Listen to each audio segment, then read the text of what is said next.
नमस्कार विद्यार्थी मित्रांनो, ज्ञान अर्णव अकॅडमीमध्ये तुमचं स्वागत आहे। तर आज आपण 1906चं कोलकात्याचं अधिवेशन पाहणार आहोत।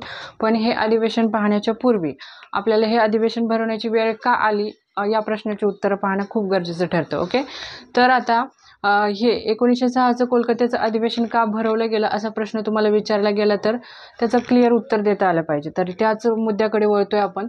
तर बंगालची फाळणी 1904ला बंगालचा गव्हर्नर होता लॉर्ड कर्झन। ठीक आहे, तर लॉर्ड कर्झनने 16 ऑक्टोबर 1905ला अशी घोषणा केली की आम्ही बंगालची फाळणी करतोय। ठीक आहे, तर लॉर्ड कर्झनने हे सांगतोय की आम्ही बंगालची फाळणी करतोय, पण त्याला रिझन काय द्यायचं जर आम्ही अशीच बंगाल म्हणजे ब्रिटिशांकडे या गोष्टीचं संपूर्णपणे प्लॅनिंग होतं। कसं प्लॅनिंग होतं की जर आपण लोकांना म्हणजे भारतीय जनतेला जर हे सांगितलं आम्ही बंगालची फाळणी का करतोय तर त्याचा त्यांना उघड विरोध होईल।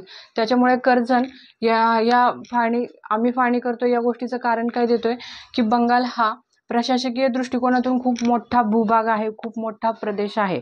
ओके, तर बंगाल म्हणजे त्यावेळेच्या बंगालमधले कुठले क्षेत्र येत होतं ते आपल्याला पाहणं गरजेचं ठरतं त्यावेळेला। तर तुम्हाला हिंदुस्थानचा मॅप तुमच्या समोर आलेला असला पाहिजे। तर त्यावेळेच्या बंगालमध्ये आत्ताचा उत्तर प्रदेश, आत्ताचा ओरिसा, पश्चिम बंगाल, बिहार आणि आत्ताचा बांगलादेश एवढं प्रचंड विस्तार होता या क्षेत्राचा। आणि हेच कारण कर्झनने पुढे केलं। ओके, हेच कारण कर्झनने पुढे केलं आणि कर्झन म्हणतो एवढ्या अवाढव्य प्रदेशाचा प्रशासकीय दृष्टिकोनातून कारभार पाहणे आम्हाला शक्य नाहीये। आम्हाला खूप सारे प्रॉब्लेम फेस करावे लागतात। त्याच्यामुळे मी म्हणजे ब्रिटिश राज्यकर्ते आम्ही बंगालची फाळणी करतोय। मग 16 ऑक्टोबर 1905 ही तारीख आहे आणि या तारखेला त्यांनी घोषणा केली की बंगालची फाळणी झाली आहे, डिक्लेअर झाली आहे। तर सुरेंद्रनाथ बॅनर्जी हे मावळवादी नेते काय म्हणतात की बंगालच्या फाळणीची घोषणा म्हणजे आमच्यावर एक प्रकारे तोफगोळा कसा पडतो, बॉम्ब गोळा कसा पडतो त्याप्रमाणे आमच्यावर पडलेली आहे। तर 16 ऑक्टोबर 1905 हा दिवस शोक दिन म्हणून सुद्धा साजरा केलेला आहे। आतापर्यंतच्या मागील क्वेश्चन पेपरचं तुम्ही ॲनालिसिस केलं तर हा प्रश्न सुद्धा परीक्षेला विचारला गेलेला आहे। ओके, तर बंगालची फाळणी झाली, प्रशासकीय दृष्टिकोनातून आम्हाला हा राज्यकारभार करणं शक्य नाही आहे, त्याच्यामुळे आम्ही बंगालची फाळणी करतोय असं क्लिअर कर्झन म्हणतोय। त्याच्यानंतर देशामध्ये परिस्थिती काय उद्भवते बघा। आता इथे आपण अगदी हलकासा छोटासा इंडियाचा मॅप काढू। इकडे आहे तो पूर्व बंगाल, ठीक आहे, इथे आहे तो पश्चिम बंगाल, आणि फाळणी करतोय म्हणजे कर्झन फाळणी करतोय, ब्रिटिश राज्यकर्ते फाळणी करतात। त्याच्यामध्ये त्यांचा क्लिअर कट हेतू कसा आहे ते लक्षात घेणं गरजेचं ठरतं। ते काय म्हणतात की पूर्व बंगालमध्ये त्यांच्या दृष्टिकोनातून पूर्व बंगालमध्ये मुस्लिम लोकांची संख्या खूप जास्त प्रचंड आहे। ओके, लक्षात येते। आणि पश्चिम बंगालमध्ये हिंदूंची संख्या जास्त आहे त्यांना। म्हणजे हा फाळणी करण्याचा उद्देश नेमका काय होता असा प्रश्न विचारला गेला तर या प्रश्नाचं अगदी क्लिअर उत्तर असणार आहे की जहाल मावळ, राष्ट्रसभेतील जहाल आणि मावळ या दोन गटांना वेगळं करायचं आणि हिंदू आणि मुसलमान या दोन धर्मांना वेगळं करायचं। ठीक आहे, तर पश्चिम बंगालमध्ये हिंदूंची संख्या जास्त होती, पूर्व बंगालमध्ये मुसलमानांची संख्या जास्त होती आणि या दोन गटांमध्ये भांडणं लावायचे, दोघांची भांडणं तिसऱ्याचा लाभ। आपण लहानपणी एक गोष्ट ऐकलेली आहे, तुम्हाला माहिती असेल, म्हणजे सगळ्यांना, माझ्यासहित तुम्हाला, तुमच्यासहित मला, सगळ्यांना ही गोष्ट माहिती असते की दोन मांजरी असतात आणि त्यांना एक केक सापडतो, म्हणजे त्या दोघींनी आपापसामध्ये तो केक छान आनंदाने वाटून खायला पाहिजे होता की नाही? हो, वाटून खायला पाहिजे होता, पण त्यांनी तसं केलं नाही। त्यांनी माकडाला बोलवून आणलं आणि माकडाला सांगितलं की हा जो केक आहे की नाही, हा केक आम्हा दोघींना डिवाइड करू दे समप्रमाणात। आता ते माकड चालाक माकड त्याने काय केलं, तो काय करायचा म्हणजे तुम्हाला माहिती आहे बरं का, फक्त मी तुम्हाला आठवण करून देते। एखाद्या गोष्टीचं आपण शिकवत असताना उदाहरणं देऊन जर शिकवलं तर ते लक्षात बसायला सोपं पडतं। तर ते माकड काय म्हणतं, मी देतो तुम्हाला व्यवस्थितरित्या केक डिवाइड करून। तर त्या केकचा एक भाग माकड मुद्दाम जास्त हे ठेवायचा आणि तो जो जास्तीचा भाग राहतो तो माकड स्वतः खायचं, म्हणायचं एवढा मी खातो म्हणजे उरलेला आहे ना तो दोघींना समसमान येईल। असं करत करत त्या माकडाने संपूर्ण केक खाल्ला आणि या दोन मांजरी फक्त त्याच्या तोंडाकडे बघत राहिल्या। तशी सिच्युएशन आहे, हिंदू मुसलमान या दोन गटाची भांडणं लावायची आणि आपण मलाई खायची, असं ब्रिटिशांचा हेतू आणि उद्देश होता बंगालच्या फाळणीच्या पाठीमागे। पण कर्झन तो उघड बोलून दाखवत नव्हता, कारण कर्झनला ही गोष्ट क्लिअर कट माहिती होती। कुठली गोष्ट माहिती होती की राष्ट्रसभेतला एक गट मवाळ गट आमच्या बाजूने आहे आणि आपण जर असं उघड केलं तर मवाळ गट सुद्धा आपल्यापासून दुरावेल. त्याच्यामुळे कर्जन हा स्पष्ट बोलून दाखवत नव्हता. तर पूर्व बंगाल आणि पश्चिम बंगालमध्ये त्यांनी भांडणं लावली आणि बंगालच्या फाळणीमुळं परिणाम काय झाला की या दोन पार्टमध्ये दंगे व्हायला सुरुवात व्हायला लागली, जाळपोळ व्हायला लागला, संपूर्ण देश विभागला गेला. पण बंगाल हा सगळ्यात म्हणजे शिक्षणामध्ये अग्रेसर असलेला त्यावेळेचा घटक होता.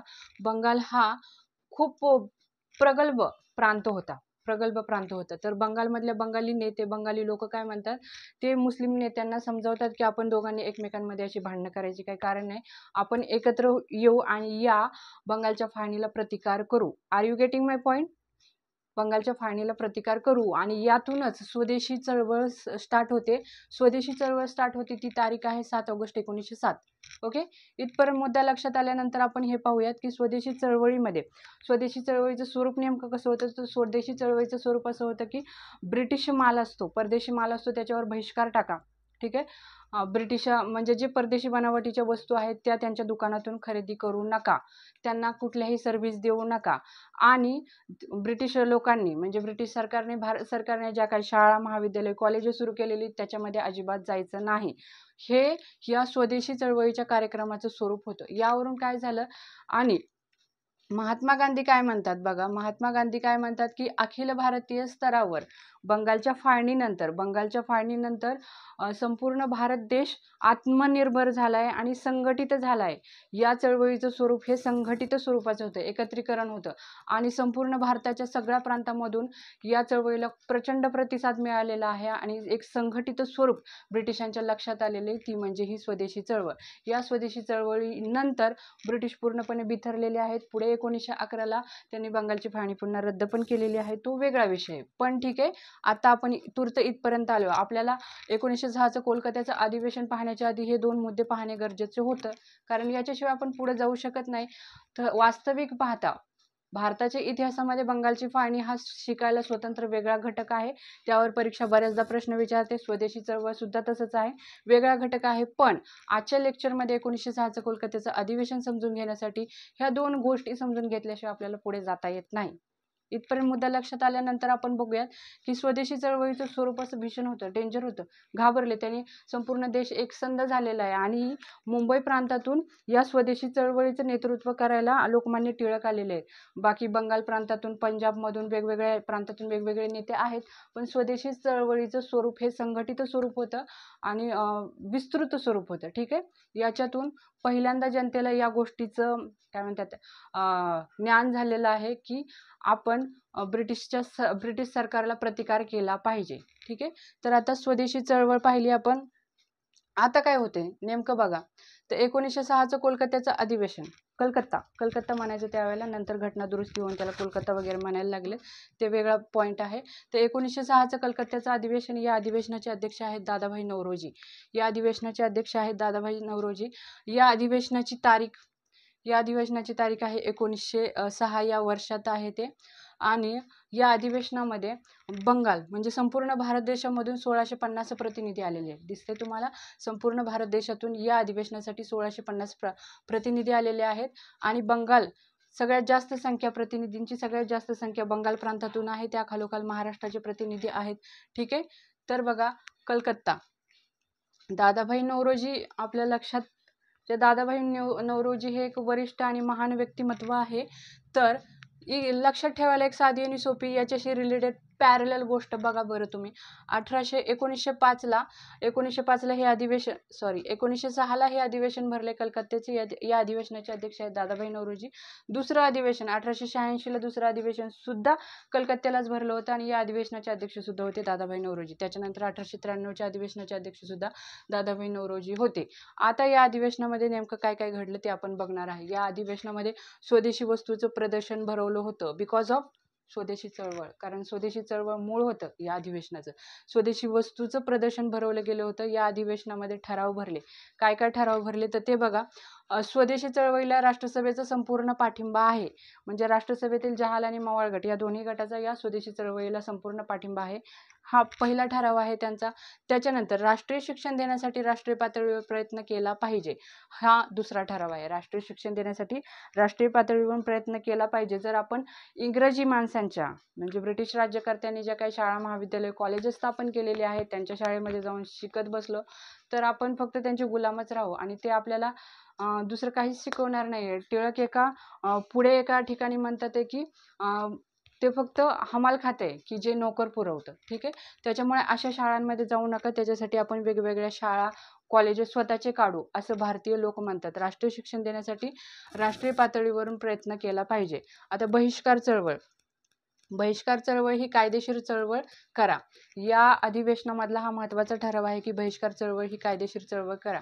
आता याच्यामध्ये जहाल मवाळ गटामध्ये मतभेद आहेत. कसे ते बघा. जहाल गट काय म्हणतोय, ही बहिष्कार चळवळ आहे ना, मवाळ गट म्हणते की ही बहिष्कार चळवळ ही फक्त बंगालपुरती मर्यादित राहू द्या. ठीक आहे, बंगालपुरती मर्यादित राहू द्या. तर जहाल गट काय म्हणतो की टिळक काय म्हणतात की ही चळवळ संपूर्ण देशभर लागू करा. Are you getting my point? या गोष्टीवरून त्यांचे मतभेद आहेत.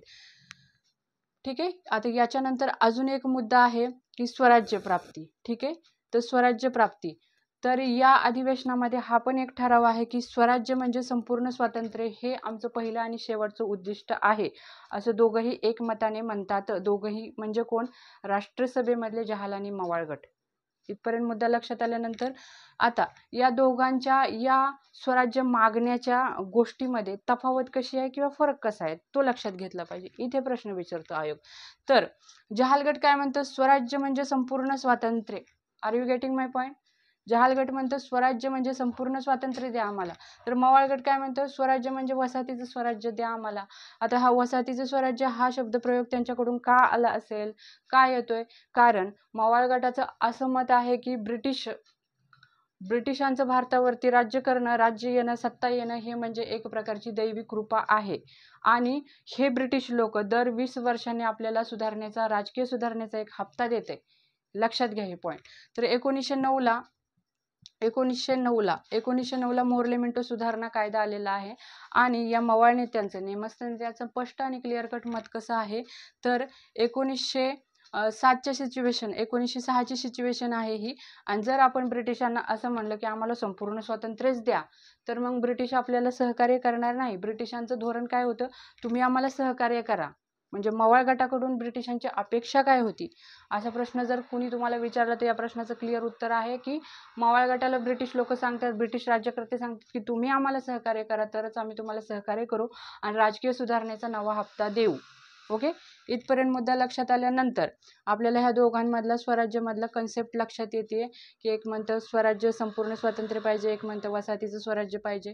ठीक आहे, तर आता मला वाटतं आपल्याला 1906च्या या अधिवेशनामध्ये नेमके काय काय घटक होते. 1906च्या या अधिवेशनामध्ये काय काय घटक होते हे आपण पाहून झालेलं आहे. तर ते याला 2 मिनिटाची रिव्हिजन करूया. ठीक आहे, तर 2 मिनिटाच्या रिव्हिजनमध्ये आपल्याला सगळ्यात सुरुवातीला काय येणार आहे की बंगालची फाळणी. बंगालच्या फाळणीमध्ये divide and rule policy use करून एक प्रकारचा प्लॅन करून त्यांनी कर्जने बंगालची फाळणी केली. तारीख आहे 16 ऑक्टोबर 1905. कारण देतो तो की म्हणतो प्रशासकीय दृष्टिकोनातून आम्हाला याच्यावर वर्चस्व ठेवणं कठीण जाते सो मी बंगालची फाळणी करणार. सुरेंद्रनाथ बॅनर्जी म्हणतात की एखादा बॉम्ब गोळा जसा पडतो आमच्यावर तशी बंगालची फाळणीची घोषणा आमच्या कानावर पडल्यानंतर आमच्या मनाला असं वाटलेलं आहे की आमच्यावर कोणीतरी एखादा बॉम्ब गोळा टाकलेला आहे. ठीक आहे, तर मग हे झालं बंगालच्या फाळणीच्या संदर्भात. 16 ऑक्टोबर 1905 हा दिवस शोकदिन म्हणून पाळला जातो. स्वदेशी चळवळ 7 ऑगस्ट 1907 स्वदेशी चळवळ सुरू झाली.